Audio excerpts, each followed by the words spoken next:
taking a look at the history of Pakistan.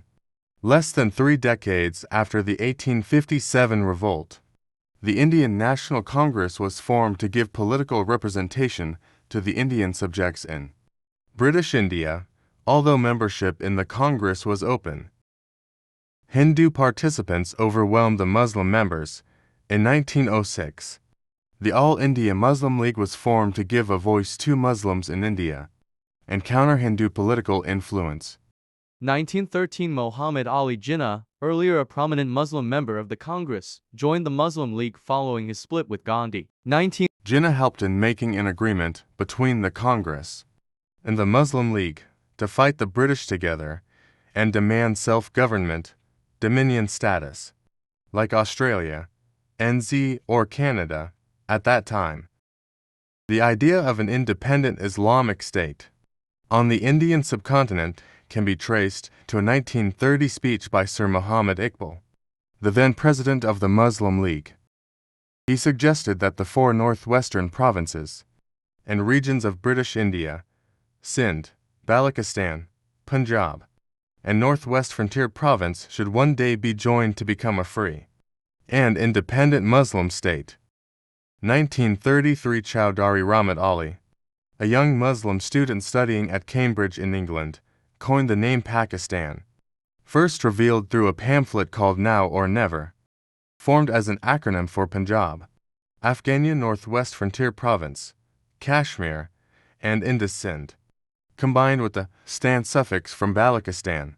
Later, it was pointed out that, when translated from Urdu, Pakistan could also mean land of the pure. 1940 Lahore Resolution in the annual session of the Muslim League. Jinnah and the League put forward the two-nation theory that argued Indian Muslims required a separate, self-governing state in a reconstituted subcontinent. 1946 Cabinet mission sent to India by Attlee's Labour government. Breakdown of negotiations between Congress and the Muslim League. Jinnah now insisted on the two-nation theory. The goal now was the creation of a sovereign, independent Pakistan. 1947 Mountbatten Plan on 3 June proposed the partition of India and subsequent independence. Indian Independence Act, 1947. India and Pakistan achieved independence as a dominion within the Commonwealth on the 15th of August, 1947. Northwestern part of British India Punjab, NWFP, Sindh, Balochistan plus the eastern portion of Bengal province.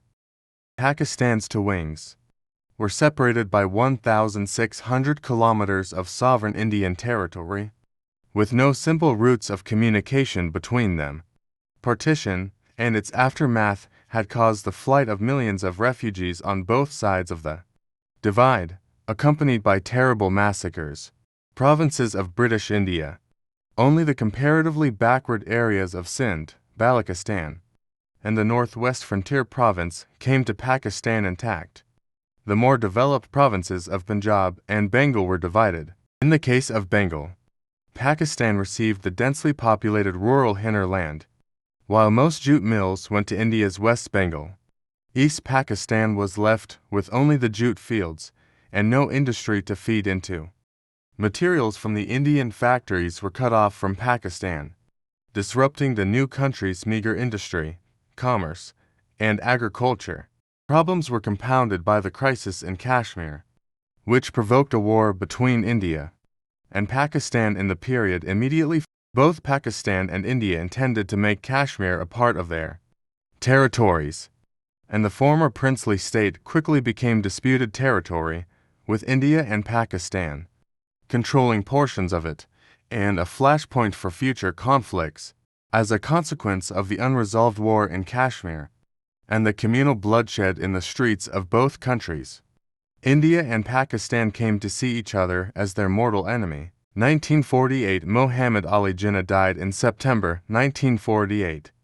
The Muslim League struggled to fill the resulting power vacuum. Khwaja Nazimuddin, the chief minister of East Bengal, was called on to take up the office of Governor General.